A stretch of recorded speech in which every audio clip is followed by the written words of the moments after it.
So let's get started. Welcome to our only of our 5 deep state panels that wasn't banned by the Left Forum. The Co-opting the Left, Infiltrating the Corporate State to Neutralize Resistance.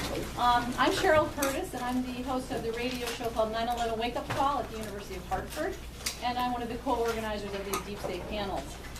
If you haven't seen the rest of our panels, we have a location we rented ourselves in room 206 and 7 upstairs. They're running there all day long. We left out for them, so you can check them out there if you're interested. Okay, so again, would you all please turn off your cell phones if some of you came in after I asked the last time. We are videotaping this. This will be live streamed at No Lies Radio, or not live streamed, but archived there, so you can watch it later. Again, I want to thank our tech people. We have Joe Friendly. Thank you very much, Joe. Les Jameson for helping us set up, and for the people at No Lies Radio who have really been supporting all of this.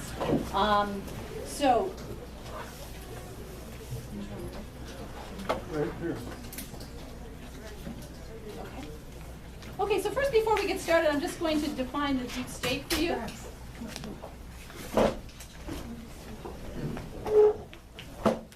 So, the deep state is defined as an unelected, unaccountable, militarized, corporate security state unaffected by public opinion or elections and beyond the rule of law.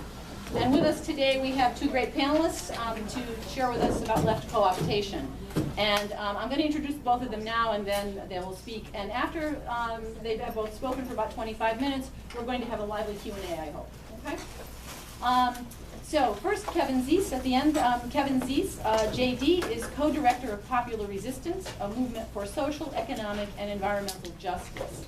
He's been a political activist since graduating from Washington Law School in 1980, and is recognized as leading advocate in the American Who Tell the Truth series. He co-hosts Clearing the Fog Radio, which airs on We Act Radio at 1480 AM. And next we have Glen Ford. Glen is a veteran of more than 45 years in broadcast print and internet journalism. He's currently executive director editor of Black Agenda Report, a weekly magazine of news, commentary, and analysis from the Black Left. Along with co-host Nellie Hester Bailey, Ford hosts and produces the weekly 1-hour Black Agenda radio program on the Progressive Radio Network. He also produces 2 weekly radio commentaries that air on approximately 40 radio stations. So let's give them both a big round of applause.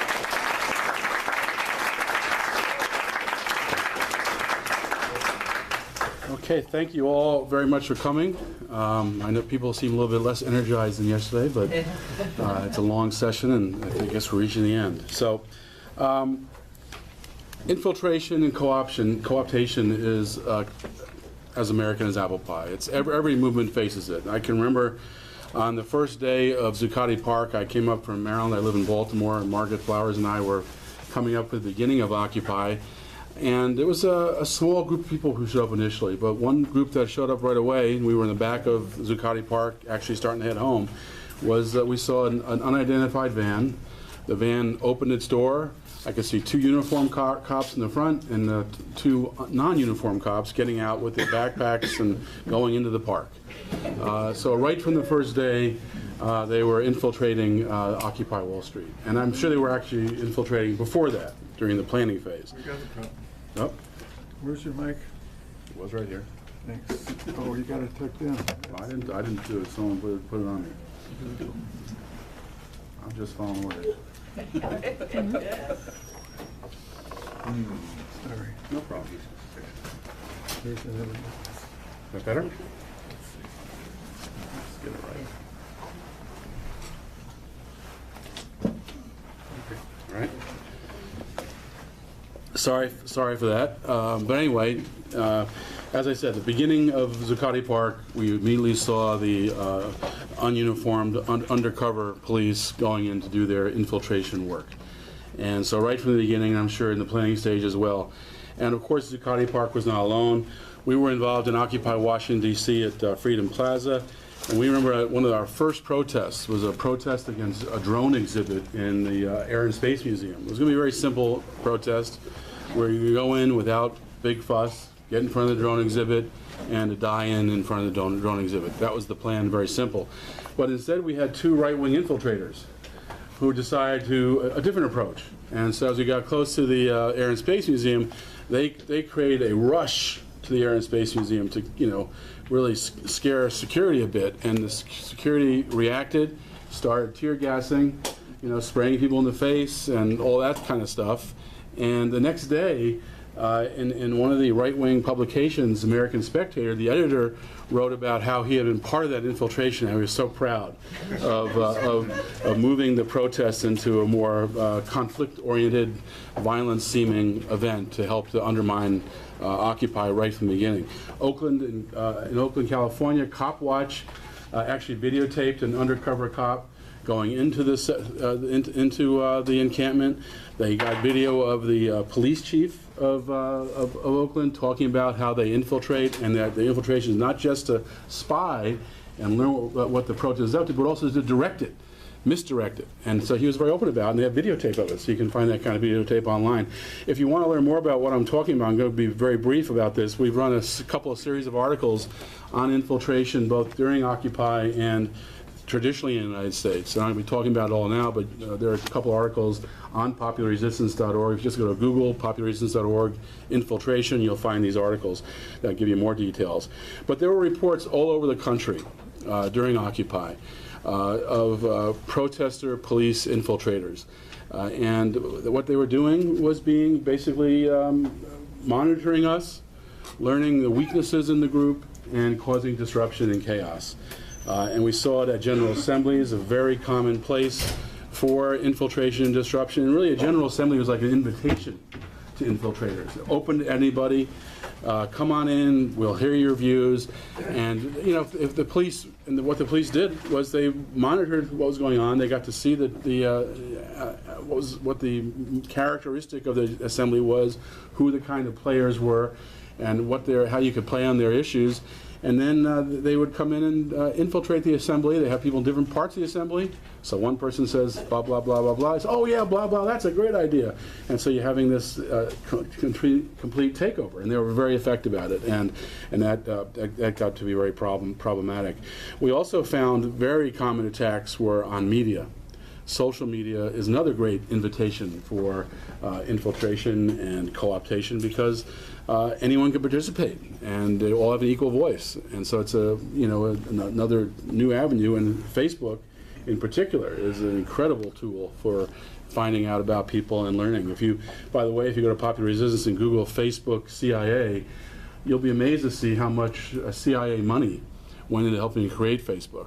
Under Bill Clinton, he allowed the CIA to create front group hedge funds that were used to fund projects, and Facebook got some of that funding. So you'll get kind of scared if you start to see, when you think about the information on Facebook and the role of the CIA in helping to create it, it's pretty scary.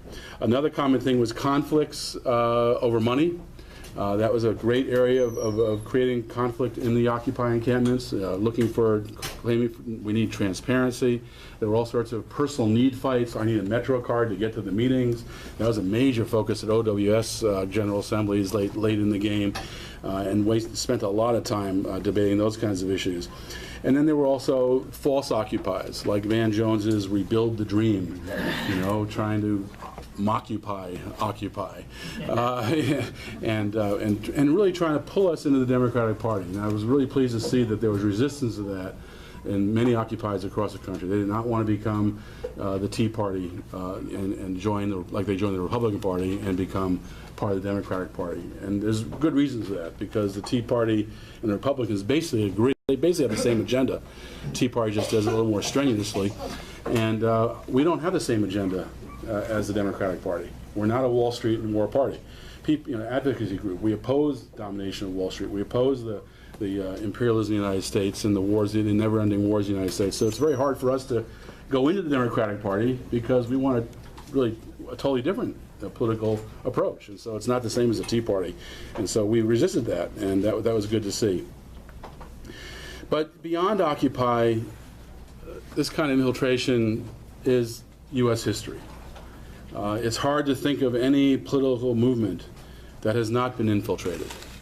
It's just, you have to expect it. It's part of the process. Women's rights, civil rights, racial equality, Southern Christian Leadership Conference, Albert Einstein, Martin Luther King, they were all subject to this kind of surveillance and infiltration of their networks. This is just part of the way it works. And we just have to recognize that, and once we realize what they're trying to do, it becomes easier to defend against. And some of the learning of what they were trying to do came out of the Church Committee, which documented the history of FBI surveillance for purposes of political repression and misdirection and destruction of movements. So that was an area of learning, and they even said that this went back to World War I. This was not a new experience of the modern FBI, but an old experience of how political operatives work. And it's not just the federal government, it's the state and local police as well who play this kind of role. The Guardian published an article in 2011. This raises questions about Russiagate. Their article was 1 in 4 U.S. hackers are FBI informers. It's pretty interesting. So what does that mean for Russiagate? Is that a FBI scheme that's disguised as a Russian experiment? I'm amazed, by the way, at how Russiagate has become so accepted, even among people on the left. I guess it's this anti-Trump, we gotta get Trump on anything, so even if it's false and there's no proof, Russiagate works. One really notorious example of infiltration and misdirection was the 1968 Democratic Convention. There were about 10,000 protesters outside, anti-war, protesting the Humphrey and where they were going. About 10 years later, CBS News did a report based on federal government documents that found 1 out of 6 of the protesters were actually federal agents. That's 1,600 federal agents. And that's not counting the Chicago police, who have a very long history of this kind of activity as well. So that's pretty massive. Peter Camejo, who ran for governor of California in 2003, he ran for president as a socialist in 1976, and he was Ralph Nader's vice president in 2004 when I worked with their campaign. He always told the story, often told the story, about how his campaign, presidential campaign, was infiltrated and misdirected. They were having office break-ins, and they were able to get into court about those office break-ins, suing the FBI. And during their testimony, the agent in charge of the Camejo effort testified that they had 66 infiltrators working in the Camejo presidential campaign out of a total of 400 people who were working on the campaign around the country. And that went up to the campaign co-chair. So the people who do this stuff know how to do it. My initial work in reform and change was on drug policy. I started working at Normal in 1980 and started a group called the Drug Policy Foundation, and was very involved in that issue. And in that, we started to get support from law enforcement people. They've heard Law Enforcement Against Prohibition, LEAP. And a lot of those guys were undercover cops, former undercover cops. And talking to them about how they operate, made it really clear that it's very hard for us to, if someone's a professional infiltrator, it's very hard for anyone to know it. These people have tactics that are tried and tested. They know what they're doing. One of their most successful long-term tactics is to go into a movement or into an organization and become invaluable. Become like the campaign co-chair of Camejo. Become a central player. And over a long period of time, develop relationships. And then from that position, they can be incredibly helpful to government. I remember some friends of mine who were going up to protest at the Republican convention in Philadelphia a few years ago, and on the way they were pulled over by the police. The driver of the car turned out to be an informant, infiltrator, and everyone else was arrested and detained, so they couldn't go to the convention. But that guy who was the driver had made himself invaluable. He would do what needed to be done to get things done. And so it's very tricky, just so you should realize that. The local police infiltrations have even a longer tradition than the federal. They go back into the 1880s. The Italian squad in New York City was a mafia squad. The Red Squad in Chicago was an anti-communist squad. In 1963, a report estimated 300 390,000 officers were involved in surveillance of political activities. 390,000 officers in 1963 involved in surveillance activities of political organizations. Chris Hedges tells me when he's covered revolutions around the world that what you see on the outside as far as open police efforts, expect to have the same number involved in undercover police efforts. That puts some things in perspective. And the activities have gone up to and including assassination of political leaders. Some very famous cases. Freddie Hampton in Chicago with the Black Panthers is one that stands out. And there was an infiltrator who got the police into that house. He was one of the people he relied on for protection was actually a police infiltrator. And it goes back to the Bonus March, which was an amazing march. Another Occupy in Washington, D.C. in the 1930s, where World War I vets and their families, 20,000 plus 20,000 supporters were occupying Washington, D.C.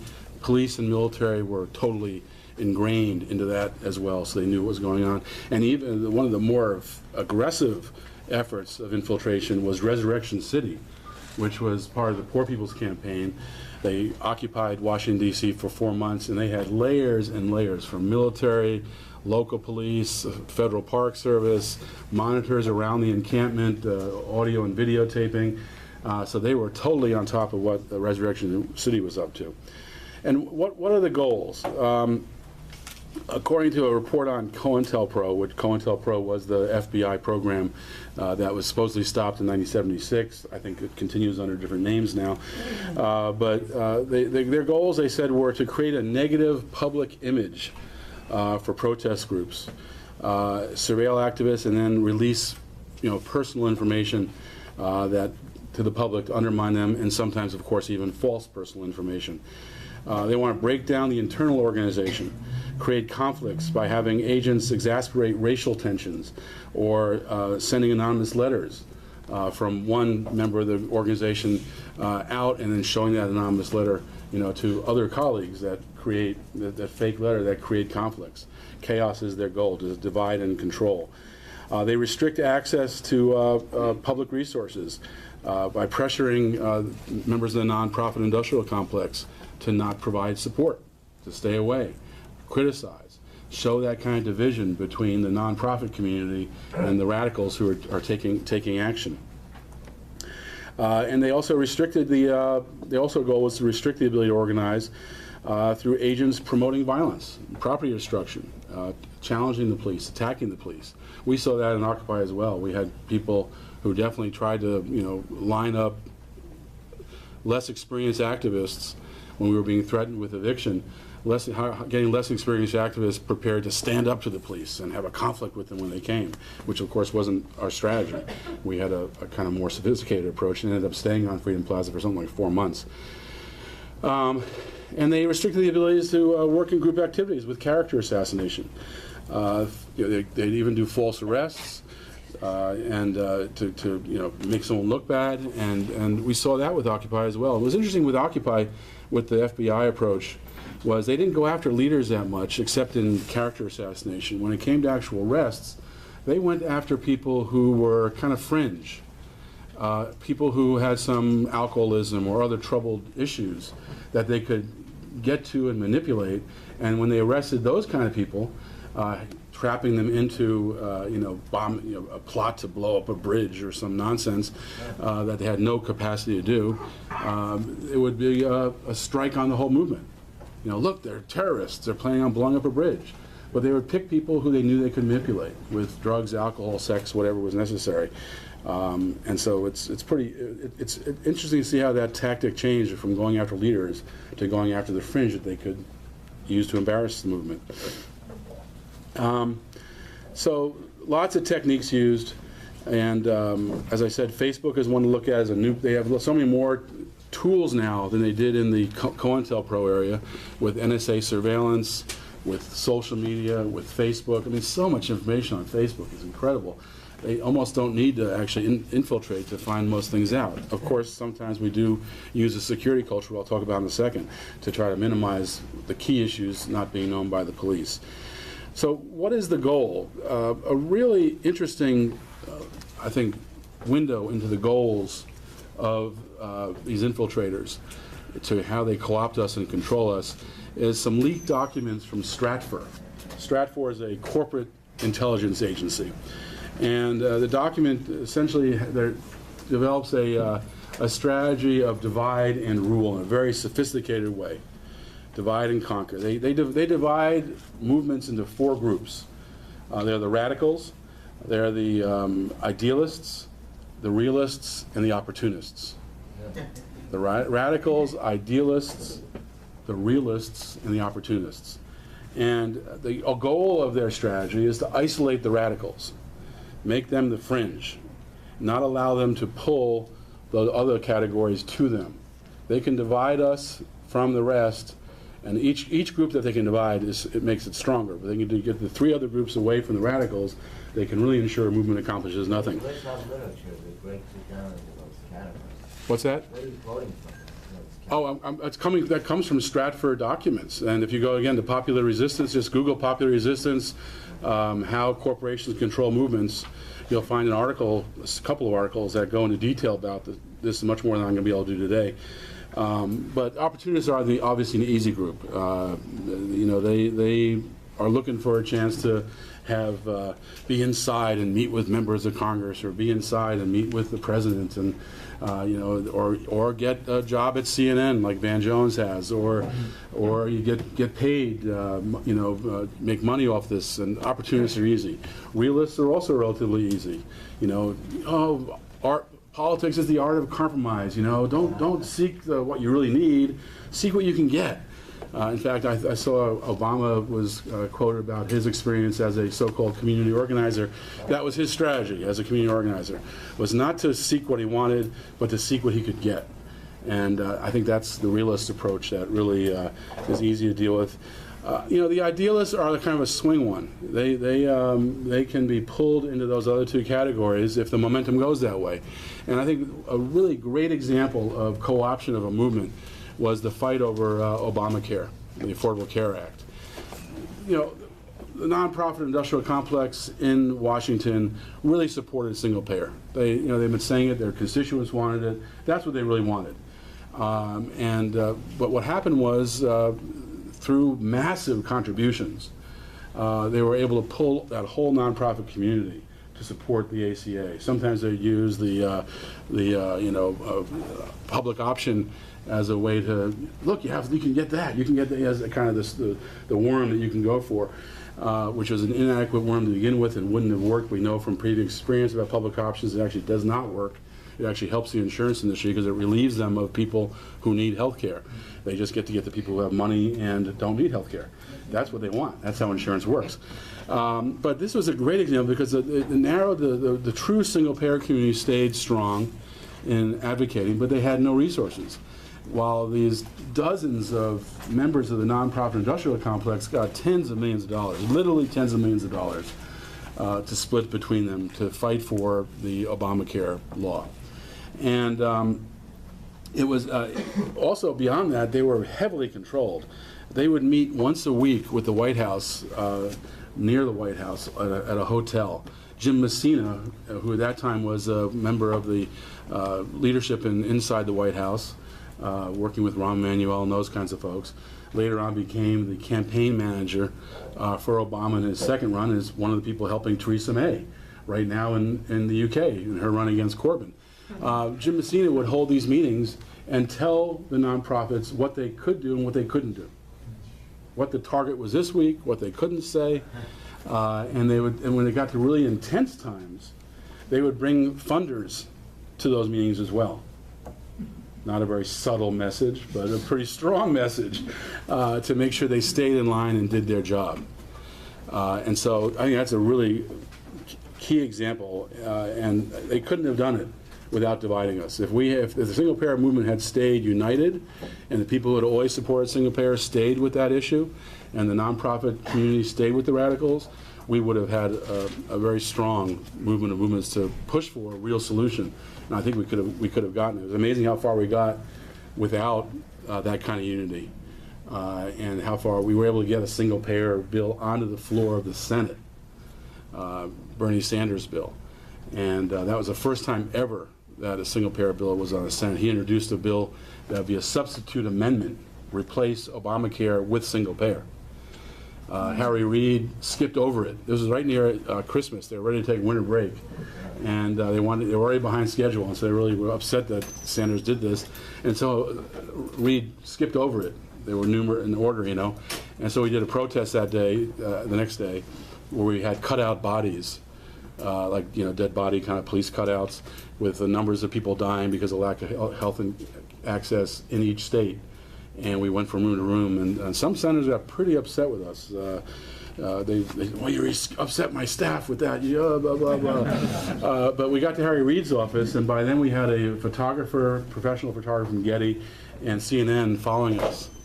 And so we put the dead body out on Reid's floor, and the photographers were there taking pictures, and they sent out their deputy chief of staff, and he met with us, and after that weekend, the next day after the weekend, Sanders' amendment was on the floor. And it played out interestingly. I mean, it was a 400-page amendment, and one of the Republicans demanded that it be read in its entirety. And so they started reading it. Sanders had a staffer reading it for him, and then Reid made some deals with Sanders for money for community health centers and the ability to opt out of Obamacare in 2017. I think, and also time for him to give a half-hour speech about single payer. And so he agreed to accept all that and pulled the amendment. But then there were people reading it, doing whole readings of it in Central Park. There were members of the movement who made an issue of that and were reading the whole amendment in Central Park.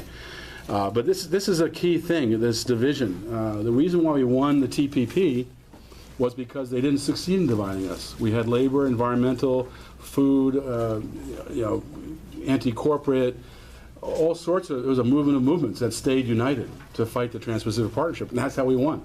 That's how we won the first round of net neutrality. Same thing.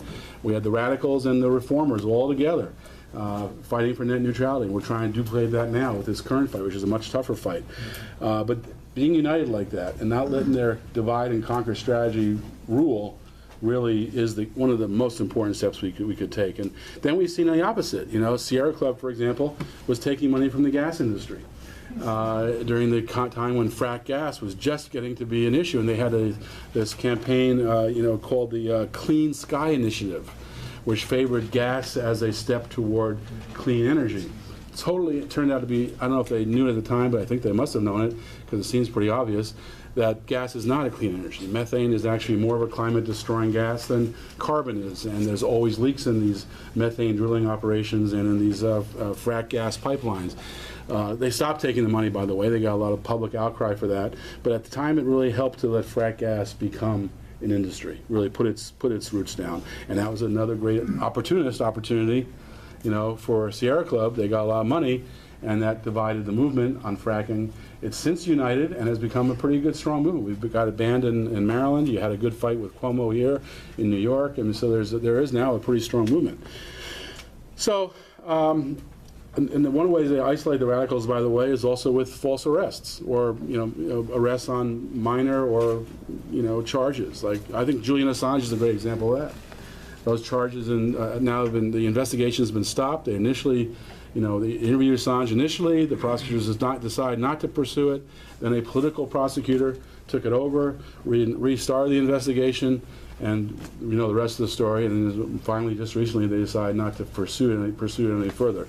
But that was a great way to isolate Assange from the media, from lots of progressive thinkers, and that's a very effective tactic. So how do you deal with infiltration? Let me just quickly deal with that. There's no easy answer, of course, but I think we talked to 15 of them. And one of the most common things was taking over social media, taking over the Facebook page, taking over the website, the email lists.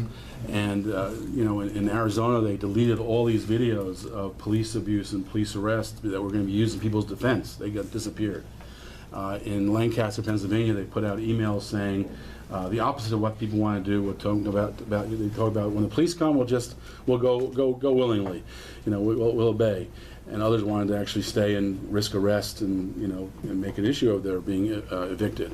But the the infiltrators got control of the news sources from the Occupy and misled people, so it caused complete confusion. So that's one area where you really got to be careful. Who gets access to your Facebook page? Who gets access to your Twitter account? Who controls your website? That has got to be something that's a high priority to be aware of, because it's a very powerful tool and one that can be easily taken over. And once it's taken over, they can actually, the people who take it over can kick the other people out. You know, they can, with administrative privileges, they can say no to the people who are actually running the social media. And so that's a very powerful tool. But I think it's very important, even though we know infiltration is going to happen, not to get paranoid.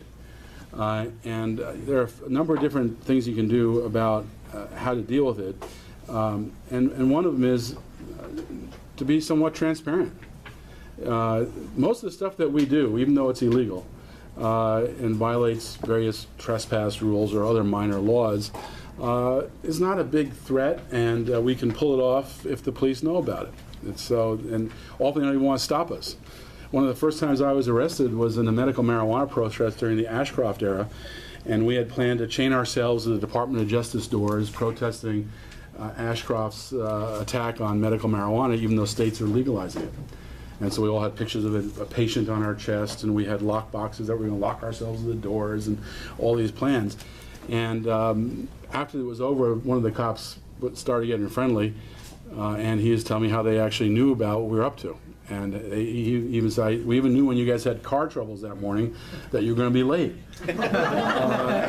And we were actually out in the park practicing jumping out of the back of this car with the lock boxes and chaining ourselves, and so we were at a park just practicing that because it's kind of clumsy. And we saw a van with an antenna on it, kind of up half a block away. And we noticed it, and then when we got up and left, we actually saw the van make a U-turn and follow us. So they were on us, but the interesting thing is they let us do it. So so even if they infiltrate, it doesn't mean they're going to stop you. And the infiltrator we turned out, we figured out, there's an African-American college-age woman who came to our last planning meeting with a hat covering her face a little bit, and of course all these white progressives, oh wow, black woman, man, 2 for 1, holy cow, this is great, we're finally getting diverse. But it turned out she was actually an infiltrator, and she relayed the information, and they did follow us, but I said they let us do it. So first off, don't get paranoid. What we're doing, they don't want to expose themselves for some things, and it's often better to let us have our protest, make our point, get our pictures, arrest us, and then we all go home after we go to jail. And the other thing about infiltration is it's very hard to tell. I told you about the undercover narcs, how professional they were, and how co-chair of the Cameo campaign. These people are pretty good at this. So it's often very hard to tell. And it's very hard to tell sometimes who's just a troubled personality versus an infiltrator. So don't make accusations. Making accusations just creates paranoia and conflict. You're adding to their ability to undermine us. And don't make accusations, but work around it as best you can. And unless you have real proof. If you have real proof, an accusation then is good to expose it. We've seen that work before too, where you have pictures of a undercover cop who ends up throwing a punch at a police officer or throwing something at a police car. And then you later on see him meeting with the police, and you can see in the picture he has the same police boots on when he's infiltrating and the same police boots on when he's with the police, and he's the same guy. And so exposing that, I think if you can really prove it, but if you can't prove it, don't go there. It's more counterproductive than productive. And we have to recognize that bad behavior is not always infiltration. There's a diversity of tactics, and people have different views on what's effective and what's not effective. And I think that's the way I like to frame the debate, not violence versus nonviolence or property damage versus non-property damage. What's working? What can work? If you frame the debate that way, I think you have a much better discussion among your group about where you're going. If you know what your strategy is, your goals and tactics then make sense. And so I think a discussion about why you want to do violence or why you want to do property damage, if someone brings that approach up, whether they're infiltrators or not, is it effective? That's the question. And you have to debate that, and I think that's a useful debate to have sometimes. The security culture. Something to be very careful of, but if you're going to do it, be open about it. let everyone in the project, the campaign, or the event know that you're going to use security culture for part of this planning, and people shouldn't be offended by that's being done, and explain the reasons why, that you're not going to tell everybody everything. There are some parts of the event we'll be public about a lot, but there's some parts of the event that we can't be public about because then they could stop us. I remember we did a camp in Washington to stop the TPP camp. It was a training and planning encampment, and we had planned to take over the U.S. Trade Representative building, which is right across the street from the White House. And every half block there's a little police substation. And so it's a very heavily policed area. And so we had a plan to take over the building, drop massive banners to expose their, this is 4 or 5 years ago, expose their secret trade agreement, by putting it all over their building and saying, this is where the trade agreement is being negotiated. And we had like a 20 by 40 banner, a 10 by 30 banner, 2 5 by 20 banners. We just covered the whole building. And we were going to do it at midday, lunch hour. And we decided to pick the place because at the time the USTR building was being fixed and they had scaffolding along the side. And so we were all prepared. There were workers. We were prepared to deal with the workers. We did a last scout the morning of, and the workers were off that day, which was like, wow, what a blessing. This is like an invitation. And during the encampment training and planning process, there were people who came in who were suspicious. And if we don't know people who come into our camps, we talk to them. We want to see why they're there, what's motivating them, what they want to accomplish. And sometimes if you get in that kind of discussion, it becomes pretty evident. And so even though you don't have to make an accusation, like one person came in, and Margaret Flowers, who's a doctor and a single-payer activist, interviewed him, and he says, what is it that you care about? Oh, I really care about healthcare. Healthcare, I think, is a really big concern that we should all join single payer, And so she said, that's an interesting TPP response. And so we decided to have him paint the train that we were going to be using as part of one of the tools that we would have for our takeover. And so he spent the day painting for a while, and then he left relatively quickly. But he didn't go into the room with the people who were actually doing the takeover of the building. The climbing up the scaffolding, dropping the banners, all that stuff.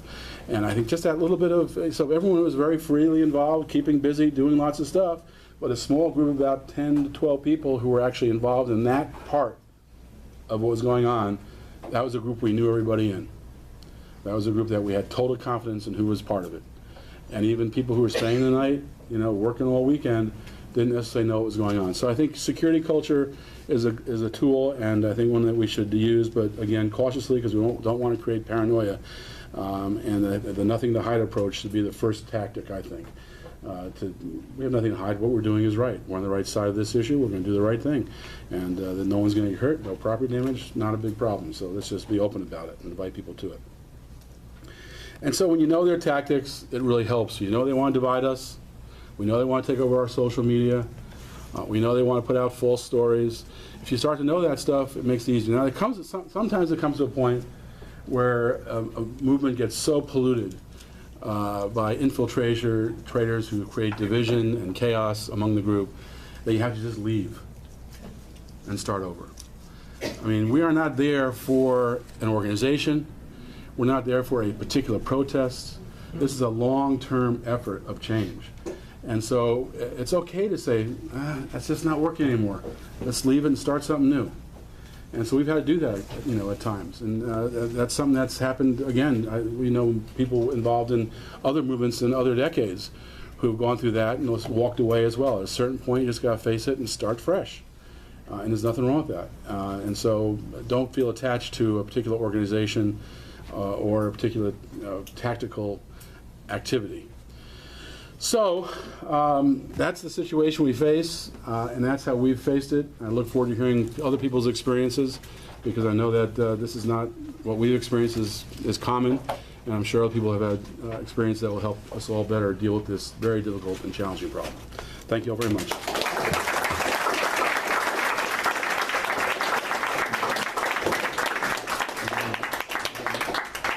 Oh, you got it. Okay. Am I properly mic'd? I got trouble. I changed the I got battery. trouble. Change the batteries. Did I talk too long? I'm sorry. No, I should have left. 36 minutes. Which pretty good. Occupy was Freedom Plaza?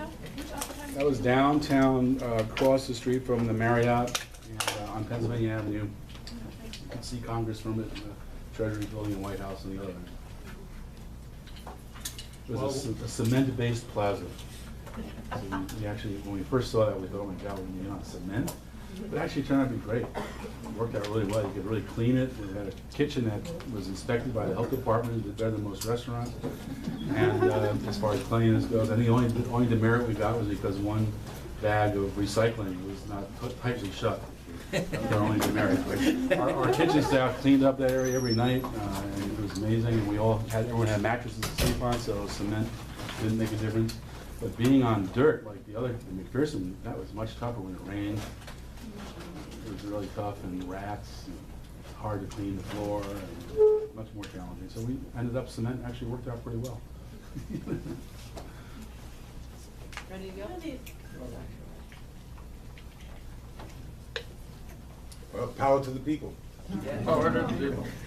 Kevin has taken us on a real tour de force, and I feel smarter than I was about an hour ago. And I think it's really wonderful that he took the expansive approach to the subject of infiltration and co-optation, because we're talking about the state, and the state not only has task forces that coordinate the different police agencies, but, well, they have the whole apparatus of the state.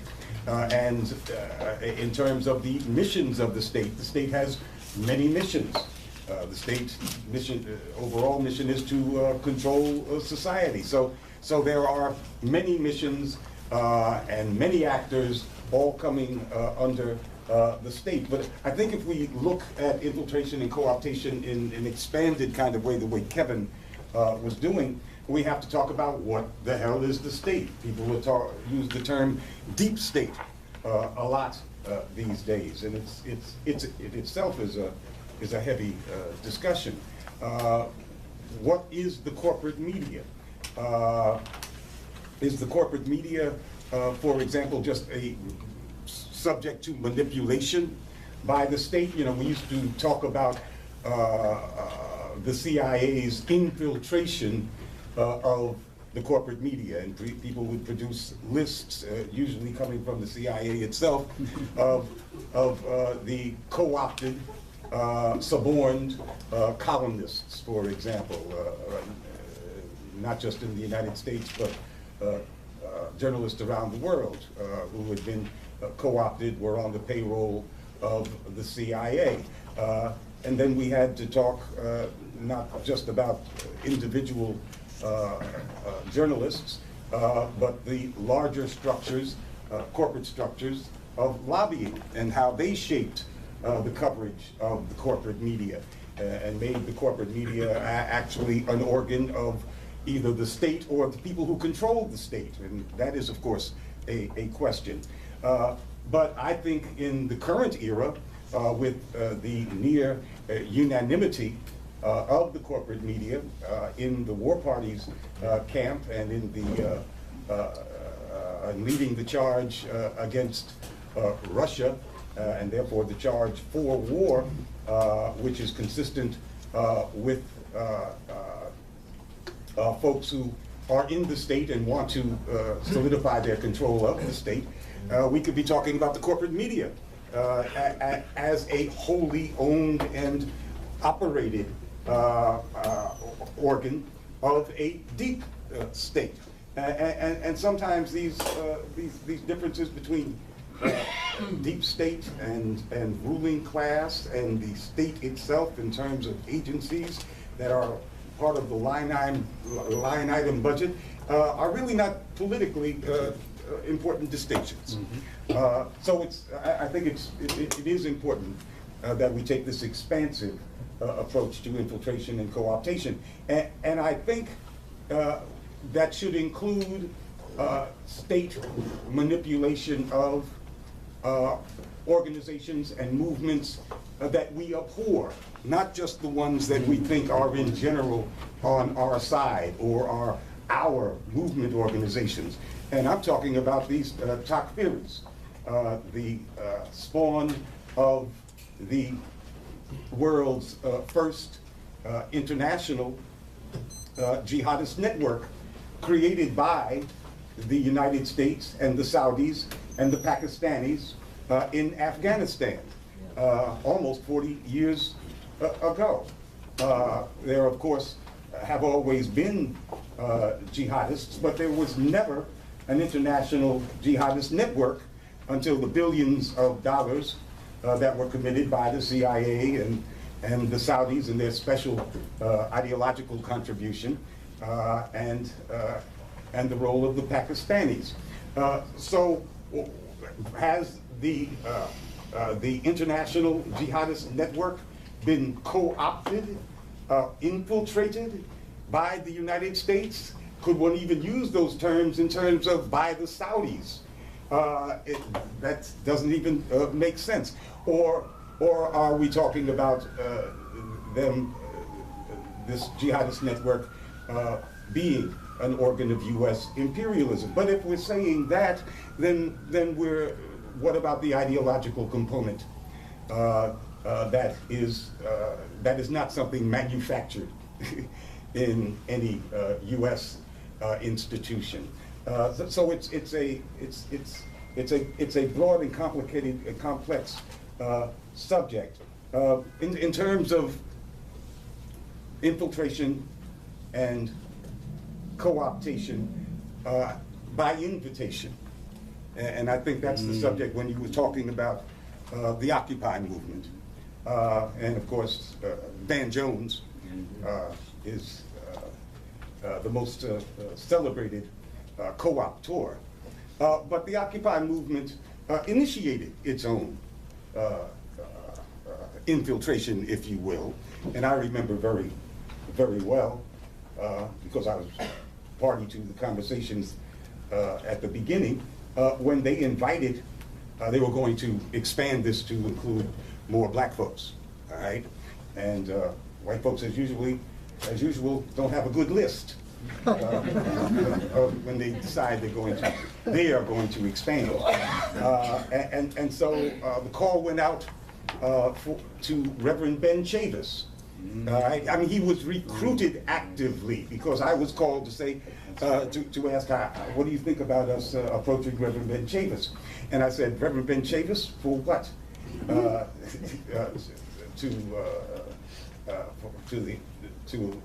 a movement that's going to oppose the banks to which Barack Obama is wedded? No, I don't think so. They didn't even understand that Reverend Ben Chavis wrote a weekly column for black newspapers in which Barack Obama was the star of every issue.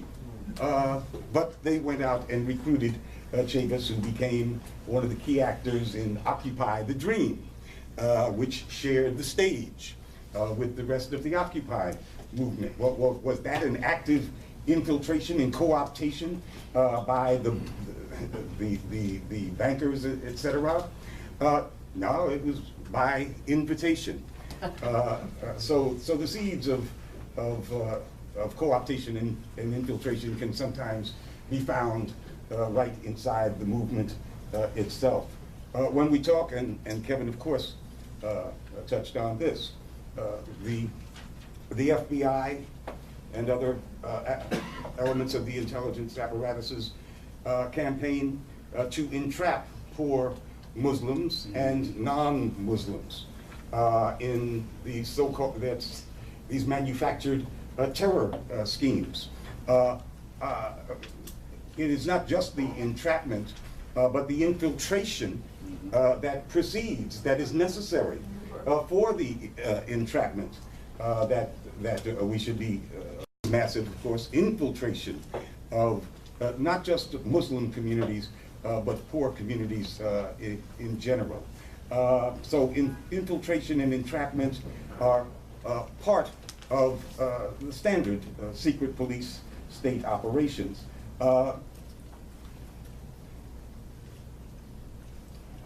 I think that we really can't talk about infiltration in the black community without looking at the way the system of mass black incarceration actually operates. It is a system in which the goal appears to be not only to lock up as many young black men as possible, but to get papers on those who are not actually physically incarcerated. That is, bring them under some kind of control of the criminal justice system. And so this blends with standard police operating procedure in terms of creating networks of snitches. And so just in terms of the day-to-day operation of the mass black incarceration system, we have deep, pervasive infiltration of the community for the political project of disempowering, containing, terrorizing, politically neutralizing that community. That is quite enough. It does not need another project. That is the project. And those systems are in place, and we take them for granted, and we even allude to them in television programs, on commercial television. But sometimes we don't look at that as a political deep infiltration network. We just look at it as crime and cops and robbers and stuff like that. And this created vast problems for the Black Panther Party that were more fundamental than just sending in political infiltrators, because the infiltrators were already there. The whole network of systematic infiltration of the community, it existed without having the Black Squad handling the political project. I think, and this goes back to, the watchword today, especially in the wake of the movement that arose after 2014, is community policing. Community policing means whatever the state says it means on any given day. But the real purpose of community policing, the various schemes, at the heart of it is infiltration and political manipulation of the community. The rationale is that what's wrong with black police community relations is a lack of trust, and therefore resources must be committed and new organizations created to further trust between black folks and the police. That actually means infiltrating the community. The goal is to create stronger ties between existing community organizations and the police, to have periodic meetings to forge understandings, and to create new organizations where existing organizations don't have the right kind of relationship with the police. And of course, the state has money. And if you have money, you can create organizations out of whole cloth. And so we really are talking about a political project to give assent to the armed occupation of Black America that has been the salient characteristic of mass black incarceration since the late 60s. So community policing is legitimately part of the discussion of infiltration and co-optation. And now going back to this question of war on terror, and the connection between the United States government and its foreign policy and the international jihadist network. John Pilger, just this past week, wrote a very, very interesting piece about what he said is described in Britain as the Manchester Boys. And the Manchester Boys were Brits young Brits of Libyan descent, many of whom had been on terrorist watch lists until 2011.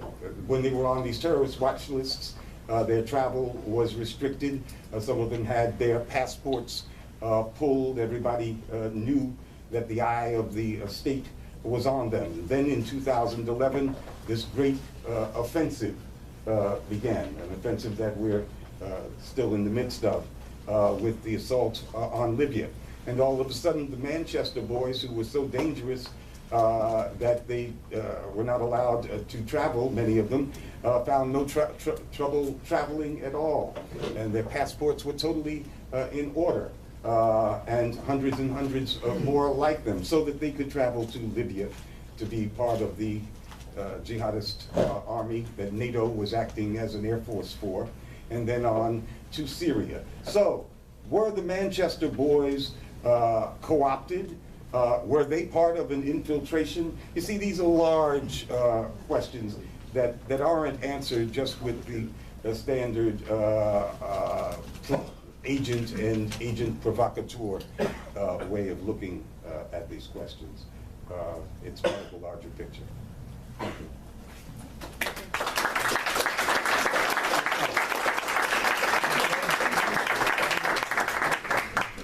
Okay, now we're going to do the Q&A, so please, there's a large room, a lot of people in here. Please keep your questions short if you can. Thank you. Anyone want to go first? And I'm going to be summarizing the questions after you say them, so don't make them long, because I'm going to summarize them for the video, so, for that microphone. Back there in the blue shirt?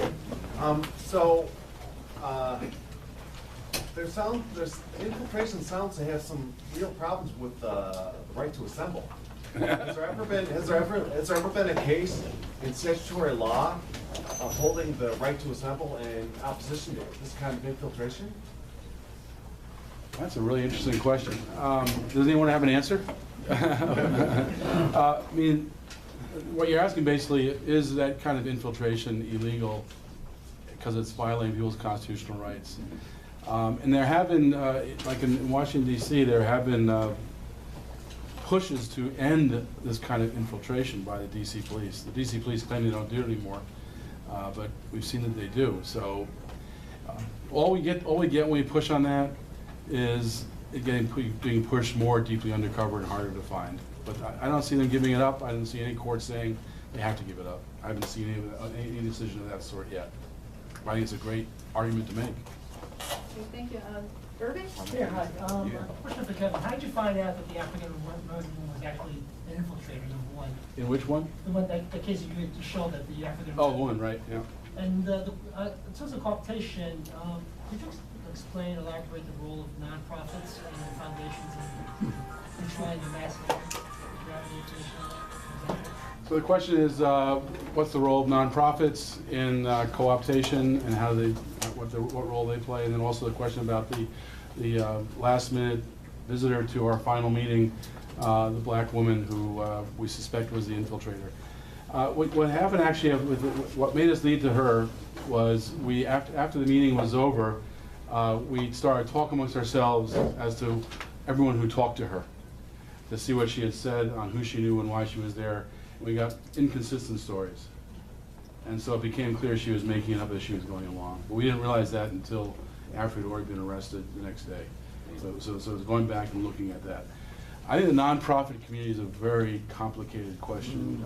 You know, there's a big conflict between the big greens and the fresh greens, I like to call them. You know, the people who are doing the blockades and pipelines and such. This is one example of a number of them.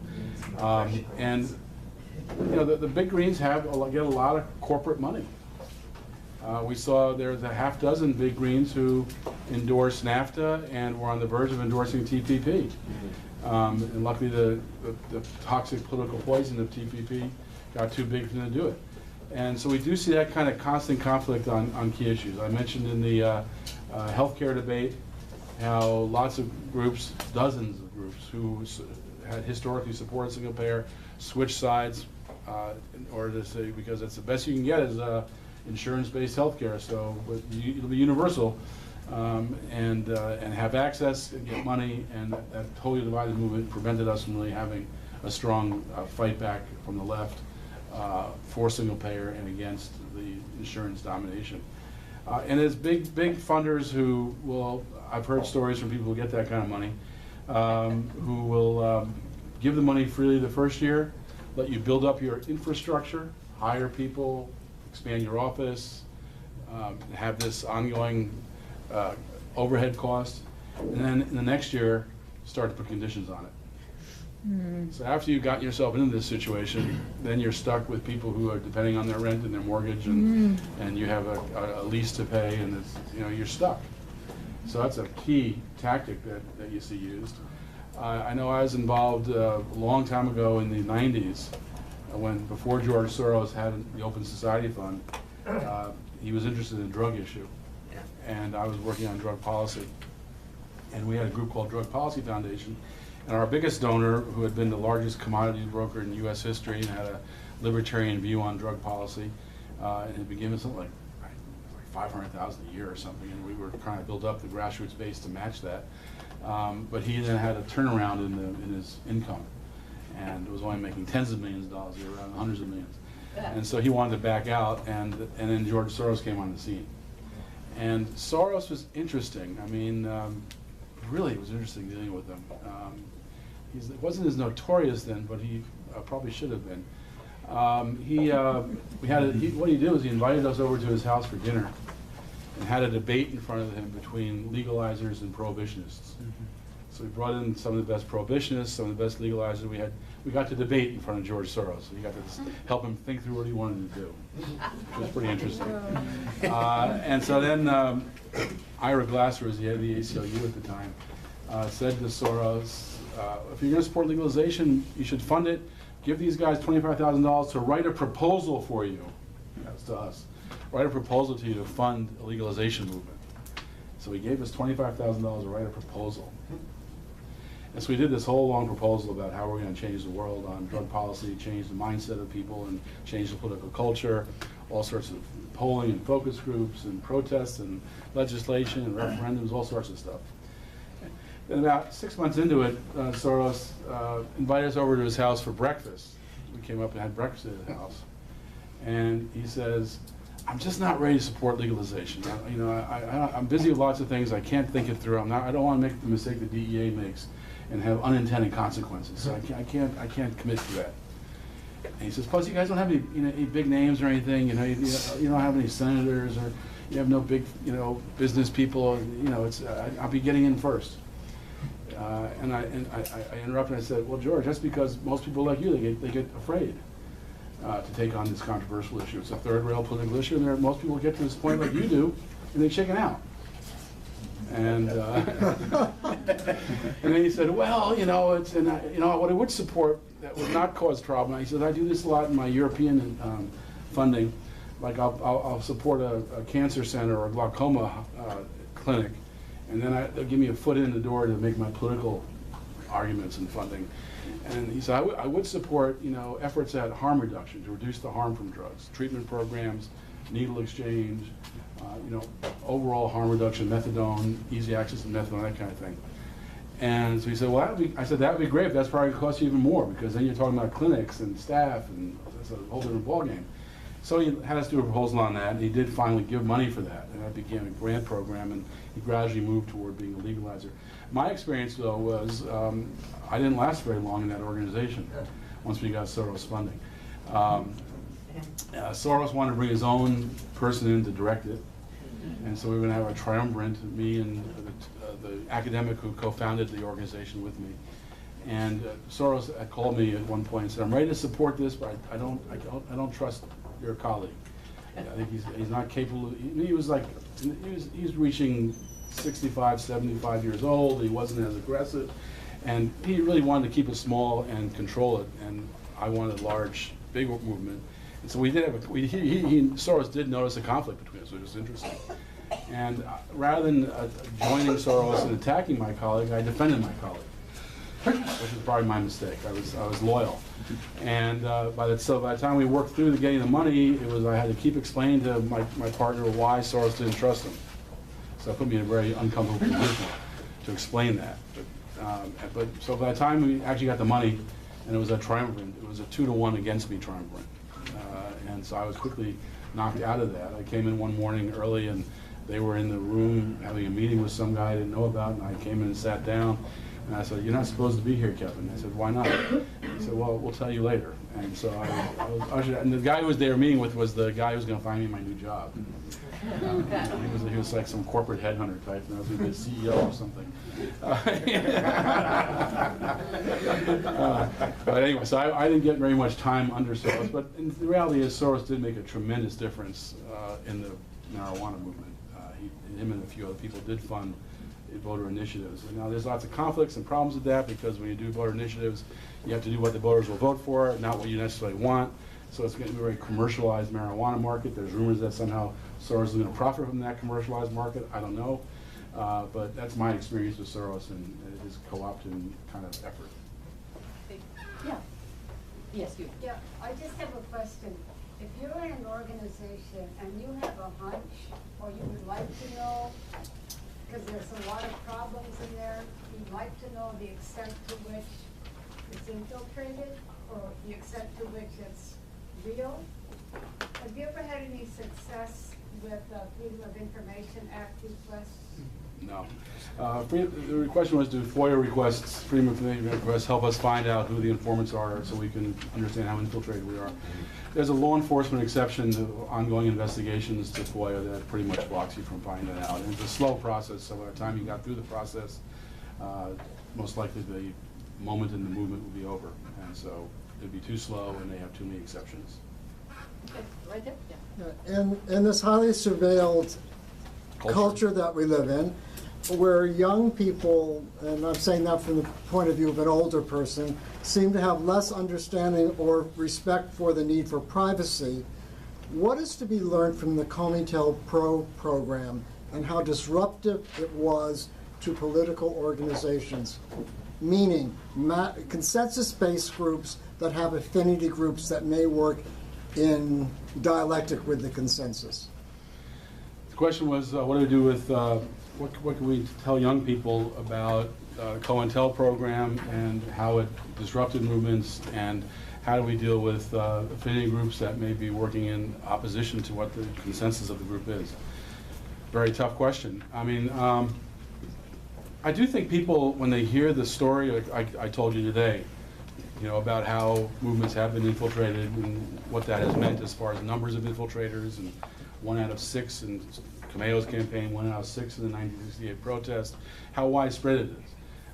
It's an eye-opener for most people. People don't really recognize that, and if you give them the places they can search to, you know, search COINTELPRO, search death assassinations of Black Panthers, you know, you can search these things, and it's all out there. And I think it's a fascinating history that people can very quickly realize is important. Now, there are going to be differences, as far as your second point, there are going to be differences among people in a campaign. And they have their own tactics, and the question, how do you relate to them if they are opposite of yours? And first of all, I think that when you're working in a coalition, the key thing is the coalition has to have a common vision of where you want to go. What's your goal? What's your mission? And once you have that mission, then you can talk about what is our strategy. And the strategy is a broad, a broad-based strategy. How are we going to get there? Lobbying, protest, whatever. And then you get down to the tactics where the differences are. And so once you have that broader framework of a common strategy and common vision, and you get to tactics, you can have a pretty good discussion and really come up with a common series of tactics, usually. Sometimes you can't. And then I think what you have to do is to create agreement between, and this depends on the circumstance, but it separates the various actions so it's clear that one group's not part of another group's actions. I think if you can create that time and space, you can often operate. Sometimes the tactic is too damaging, and you can't even be that. Time and space is not enough. But those are the preferences, as far as I'm concerned, about how you approach that kind of difference in tactic. Yeah, yeah. Yeah, hi, Ken. I think there needs to be some kind of database or some kind of a good housekeeping seal of approval of some sort to be stamped on what entities and what funding sources in particular are clean.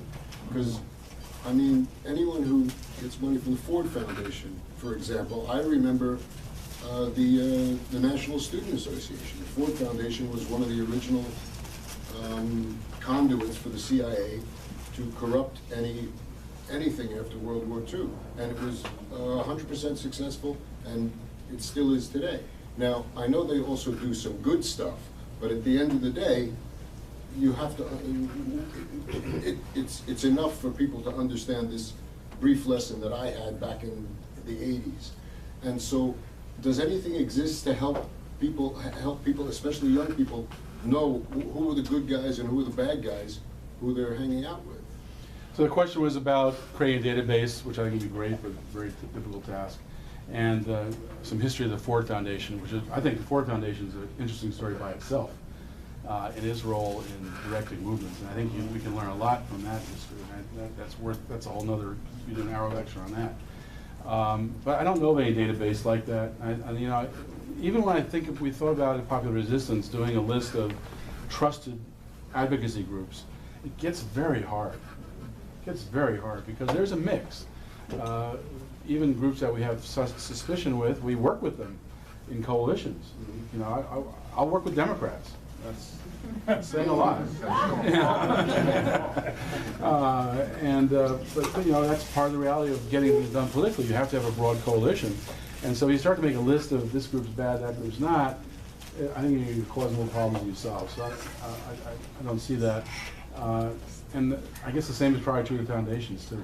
I hate to say it, but it's a hard, I don't know a database like that. If anyone else does, let us know. There's got to be a process for screening, and it's not impossible. So that's all I agree. bringing up.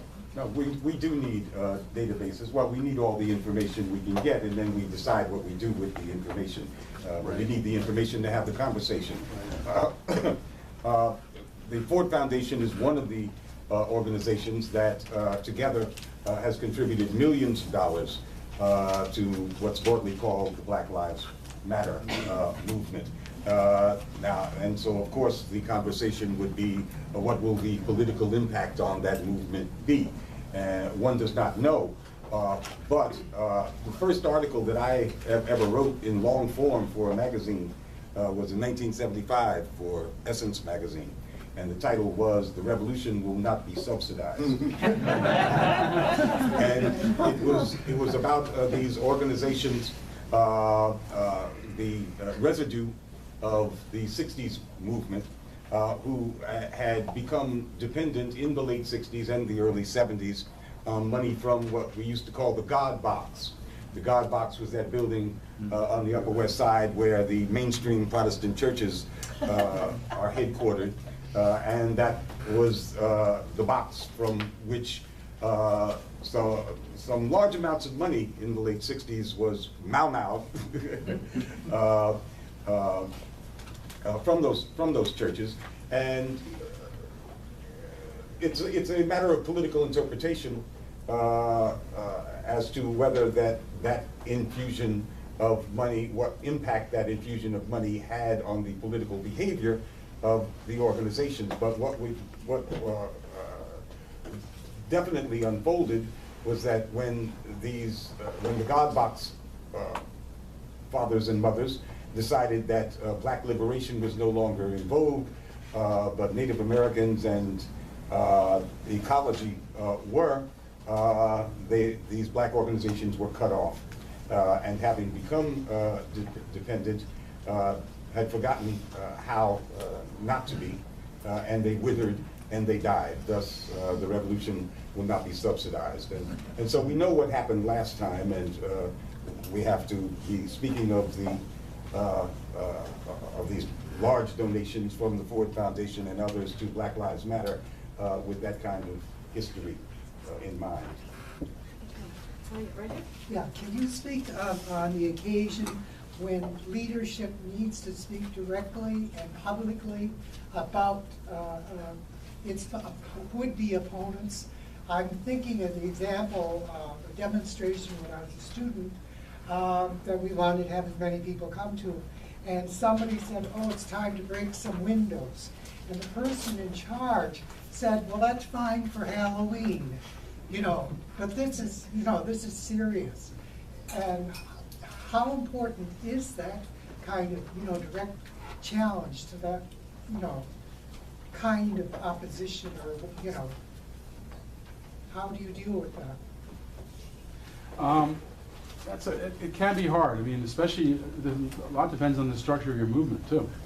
If you're talking about Occupy, for example, leaderless, you know, any leader who started to say, no, we're not going to do that, or you can't do that, or it's going to actually be shouted down. And so you've got to really, in that kind of movement, develop a cadre of people, a core group of people who are ready to handle that, and who sometimes, rather than confronting the person, make sure that those kinds of people are not alone in the protest. You know, they have people with them to make sure things don't get out of hand. So sometimes you can do it without confrontation. On the other hand, there are times if a organization or movement action is set up where there are clear leaders who are respected, that they can have a big impact on that. And they can, you know, it usually would happen the way I talked about earlier, as you're planning the action, discussing why different tactics are better and why others are not going to work and what the goals are. I really do think that unless someone's really intent on property destruction and violence, once you start to talk about what the goal is, and because the overarching goal is to build a movement, which we don't really have yet, a mass movement. We have little bits and pockets. We don't have a mass movement. And you don't grow a mass movement by violence. People don't want to be part of a guerrilla war with the United States. And so if you're clear about what the goal is, I think it becomes pretty evident. You don't want to turn people over. The major purpose of a protest of a senator or a CEO or a corporation is not to influence that senator, CEO, or corporation. It's to show people that there is effort to fight this issue, so they have somewhere to join. So you want to make sure that what you do as a protest pulls people in rather than repels people. And that's the major argument against violence and property damage. Now, of course, you get into property damage, there's lots of different levels. And for example, is breaking into a military base to spray paint a nuclear missile? You know, so you know that may be acceptable. You know, so you have to discuss these things in detail and really figure it out. But so it can be helpful, but sometimes counterproductive too. You're right here. Talks were great. I would like you, if you, both of you, to elaborate on the situation with Van Jones, because you're assuming that we all know this stuff, and we don't. And also, and Gloria Steinem's role within the women's liberation movement as a conduit for the CIA funds. That's one. Second thing is, at Brooklyn College, the students, the Palestinian students for social change were infiltrated, and it became a big issue this past year, and it's in court now, I believe. And people found out who the infiltrator was from the NYPD through her Facebook page. So sometimes we can turn around the tools of surveillance on us and use them against others. It's not easy to do, but that was very interesting, the way they found out who she was and what she was posting on the, and finally, a lot of people who have been arrested on so-called terrorism, conspiracy charges now are in the green movement and environmental movement. And a lot of the they were young folks, and who are really not prepared for the kind of pressures that would be brought on them by the state. And so people, after a while, began turning on each other without wanting to, but because they were offered a lower sentence or something like that. So how do we prepare ourselves and our movement for that sort of thing, and train, especially younger people, for the type of pressures that will be on us without then repelling people from the movement altogether and scaring people off. And finally, what did Soros give you for breakfast? I'm really curious. What does a billionaire eat? I don't remember the breakfast as being unusual. But I do remember like taking a break in the middle of breakfast and talking about Japanese markets and then coming back right to the sentence he left us at. So I was pretty impressed with his level of intelligence. Do you want to comment on Van Jones or anything? Or do you want No, I don't want to comment on Van Jones. But there was a, I thought this gentleman touched on what I interpreted it to be noting the obliviousness of some of our young people to the fact that they are on the record as they speak on all of these social media platforms. And it reminds me how the this meshes with the massive institutional infiltration of black communities in conjunction with the mass black incarceration. Not long ago, about 100 young men were swept up in a raid of a public housing project in the Bronx. 2 years before that, a public housing project in Harlem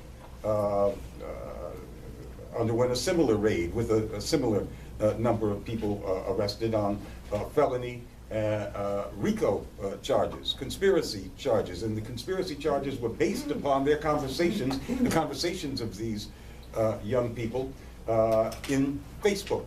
And it was established that they knew each other, and therefore the dimensions of the conspiracy were alleged because they liked each other or spoke to each other in Facebook. So this does appear to be part of the culture, and it is now standard operating procedure even for small town police agencies to routinely follow the community through Facebook, to map the interpersonal networks of folks in the community based upon their Facebook conversations. And because of the pervasiveness of the police presence in the black community as the major political project, that means that any mass movement worth being called that will show up in those same standard everyday police patrols of Facebook, and that the prosecutors have already incorporated the RICO approach to dealing with Facebook evidentiary material. Was that drug related? Was the RICO drug related? Mostly. Mostly. When And talk you say to drug what that related, then means. crimes related to allegations of drug networks. Yeah. I like the concept of police patrolling Facebook. That's something we should That's what get they out- do. That's what we should get out there, the routine police patrol. I'm not going to say much about, I don't really know much about Gloria Steinem, but for Van Jones, with the beginning of the organizing the Occupy in Washington, D.C., we started going public in April of 2010, and the actual occupation started in September in Wall Street and started in October for ours. And that was intentional, to break them up so we could keep things going. We didn't know what would continue. But we started to organize. One of the things we did organize was to reach out to people who were politically active and recognizable to get them to say, I'll come to the Occupy, I'll be participating in it. And one of the people we reached out to was Van Jones, and he was like one of the people who refused to even answer, but we heard through his staff that he thought it was too radical. And he only became involved after it was starting to get successful. And he met with some select group of occupiers in Washington. I wasn't part of that meeting. And a lot of occupiers were writing articles about Van Jones, because the media anointed him the leader of the Occupy movement. And so he was on talking about the Occupy movement like he was the leader of it, and urging how they were going to run all these candidates for various offices as Democrats from the Occupy movement. And there was a big reaction from the Occupy movement about that, and first off claiming to be a leader or pretending to be a leader, and then second off, trying to push us into the Democratic Party. So it was a pretty strong reaction to it. But then he did his own Occupy thing that kind of was a mimicking of Occupy that didn't quite go so well. It didn't quite get the traction that he hoped, despite a very flamboyant announcement on almost with fireworks surrounding him coming on stage. Didn't quite do what needed to be done to make the movement happen. So. What about young people and preparing young people? Oh, the young people and the long sentences. Well, that is a boy. And we're facing that in Washington, D.C. right now. There was a black bloc protest as part of the January 20th inauguration protest, and the police did a roundup arrest, 200 arrests. They seized everybody's social media and searched through it. People now facing 10-year charges, and they couldn't really get them on individual charges. They couldn't say that person broke that window. They could just get that they were part of the crowd running, and were arrested at the scene. And so now they're using conspiracy charges, which are very dangerous because they allow for any member of the conspiracy to be blamed for any action that was part of the conspiracy. So one person burns a limousine, if you're a part of the conspiracy, and they're facing 10-year sentences. It'll be interesting to see how it plays out. I was a criminal defense lawyer, and when someone's facing a 10-year sentence or more, that's an incredible pressure. I don't know if you can prepare someone to really handle that. Personally, I don't know how you prepare someone to face going to jail for 10 years. Ajamu Baraka does a great job of explaining the commitment that people make when they join a movement that's seeking revolutionary change or transformational change. And I think that would have to be that kind of long time, broad discussion of what it means to be part of a truly transformative movement, because the pressures are increasing in the criminal justice system. As people know, they're passing laws around the country that make it easier and entrap people. But I don't really think you can prepare someone to face 10 years in pressure plus type of possibilities without becoming, it's very hard. I know when I was with Normal, I was their chief counsel of the marijuana lobby, and we had a really great legal committee, hundreds of the best lawyers in the country. I learned more in a half-day legal seminar at Normal than I learned in a year of law school. There were Black Panther lawyers, there were Chicago 8, there were all sorts of weathermen, all sorts of really amazing lawyers. And one of the rules we had was we will not represent informants, because we know the informant system keeps the thing going forward. But as mandatory sentencing kicked in and these very long sentences, it became harder, even for these lawyers, to say we will not represent informants. It became hard. It became very hard to say, well, you won't represent an informant who's facing 15 years or 30 years in jail, mandatory sentence. So I don't know how you prepare someone for that. Even if you have the best intentions, I think it's very hard to withstand that pressure. Yeah, I'm wondering if you could talk a little bit about a variation on infiltration, rather than directly the state, but the corporate infiltration and even labor. I was a witness at the Fort Ambrose hearings for the LNG gas plant proposal terminal of crowds of people just obviously they're with some labor organization picking fights that look totally fake.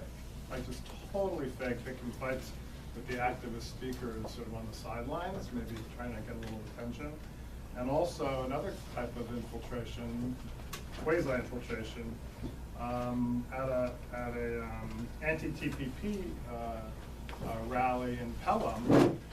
Elliot Engel brought a bus of supporters, and we found out they were okay, just to fight against us. So that's another sort of a nuance. We've got a kind of infiltration going on. Looking at me? Yeah, as I was looking at Glenn, because I think his comments showed the complicated nature of all this. It's not a simple, police informant coming in. Those Stratford documents I mentioned, was that not about how government could defeat movements, how corporations defeat movements. I think these are the same tactics governments use, but there's no question corporations are focused on political movements. They know that they're coming after their reputation and can even lead to more difficult problems. So they're definitely out there. A lot of the stuff I've talked to about with all this infiltration and misdirection applies equally to corporate powers, and I think of it as a corporate government. You know, and in fact, that's, I think that's described in the description of this, as corporate government. So I think there's a lot of overlap. We know that a lot of intelligence, for example, NSA intelligence is farmed out to corporations, which is where some of the leaks happen to have come from. And so I think it's you know, really working with the same types. And when corporations get involved, of course, they aren't subject to the Constitution like government is. So they actually can even be more abusive. And so it's even more challenging. And I think there are these kind of softer approaches. We saw definitely in TPP labor groups that supported TPP because their union members are going to get jobs supposedly, and they would be out. I'm not sure that's an infiltration or just a conflict. But yes, I think what you're pointing to about these more subtle approaches is very real too. But everything you say applies to corporations too. Yeah, and just very, very briefly, any examination of infiltration and co-optation actually is one that is a study in class struggle. Yes. And if we make these artificial delineations between, well, that was a direct agent of the government because he's on the payroll, but that's a private sector, then we get very much confused. And we fail to understand that there is something called a ruling class. And it does talk with and coordinate within itself. Sometimes fights with it within, but mostly fights us. Okay, in the yellow shirt back there? Yeah, I was wondering if you'd comment on another way that they use surveillance and informants to end up like not charging people with a crime, but I'm thinking back to Seattle when you had the anarchists.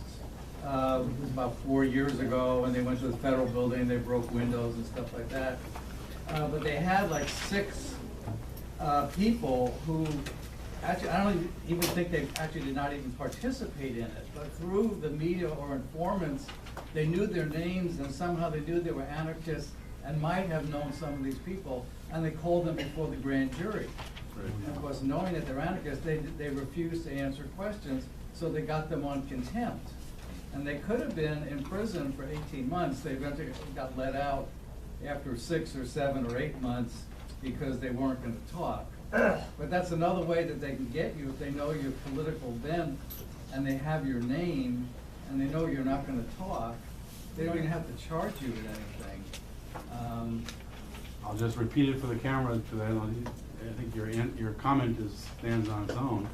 That another way people can government can control activists is through the grand jury system, calling them in to testify against people who they're working with, and if they refuse to answer, hold them in contempt and put them in jail. And it's a very powerful force. The grand jury is a system that has become to be a very abusive system and probably should be removed. I mean, really needs such a total transformation to become what it's intended to be, which is protecting people, to being instead of becoming a tool for prosecutors to go after people. So the grand jury system is a mess.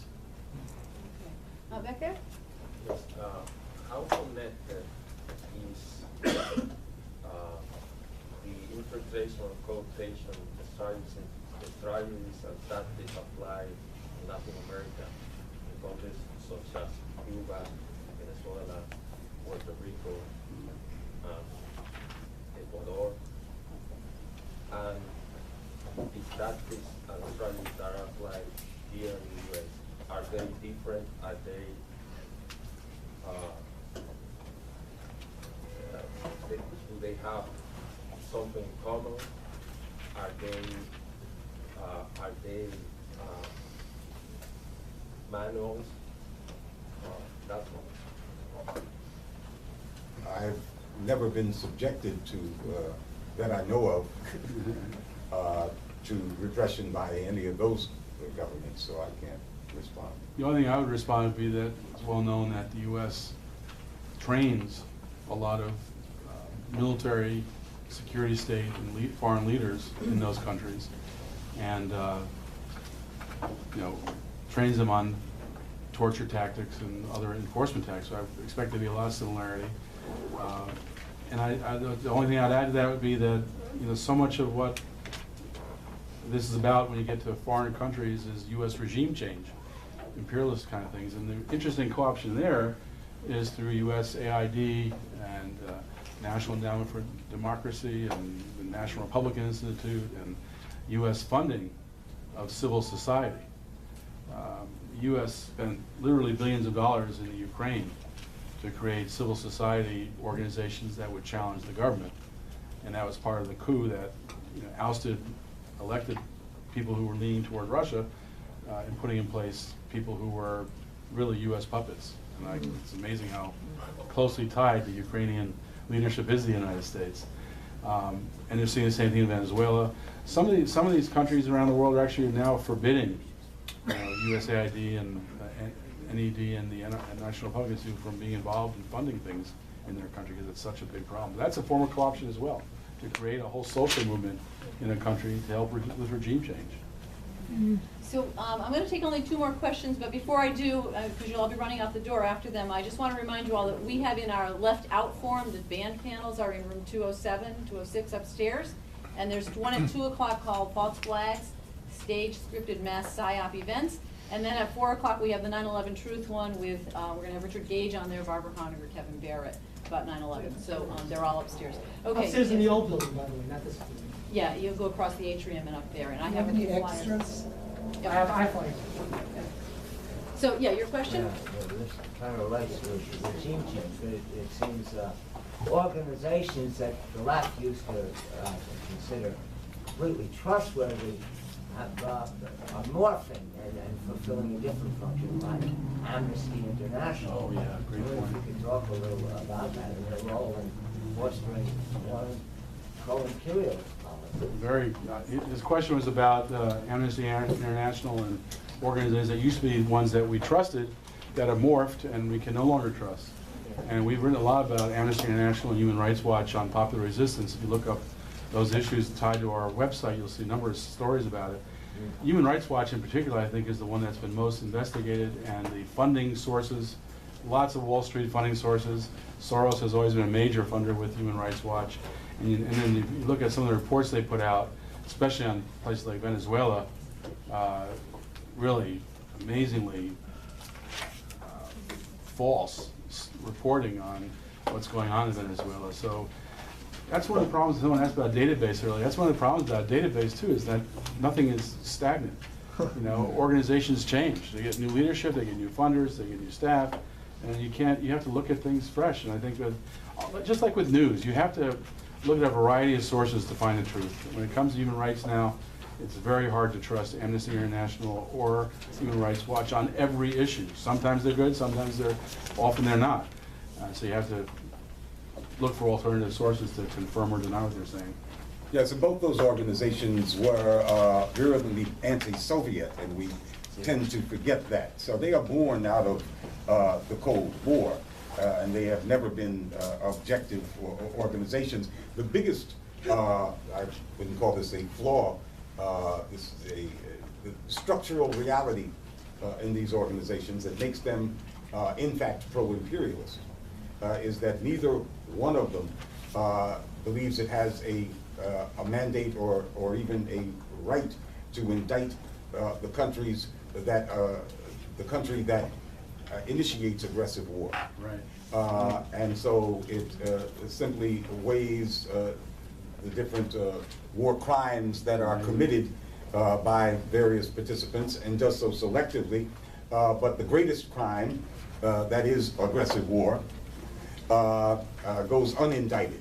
And since the greatest criminal waging these aggressive wars around the world is U.S. imperialism is unindicted.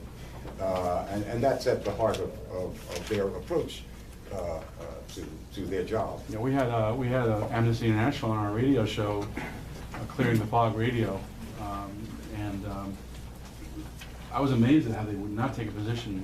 Even if the war is illegal, they would refuse to say it was illegal and wrong. And of course, almost all U.S. wars are illegal. None of them meet the legal standards.